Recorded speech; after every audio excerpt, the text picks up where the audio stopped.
হ্যাঁ দোস্ত, কি অবস্থা? ভালো আছো? হ্যাঁ তোরে দেখে তো একটা কথা মনে পড়ে গেল। আবার আমার দেখে তোর হঠাৎ কি কথা মনে হইলো? আমার মানুষ মনে হয় ওই যে গাছে কাঁঠাল মোষে তেল।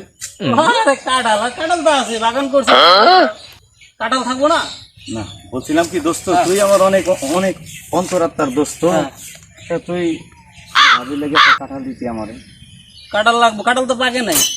না পাকুক, পাকামু। এটা বিষ না, তুই আমার দোস্ত মানুষ, আমি কি চাই তুই মরে যাবি? হ্যাঁ ভাবি মরে যাও, এটা কি সম্ভব? দোস্ত, তুই যে হারকিটটা, তুই যে কাঁঠাল দিবি না, হেডে আমি জানি।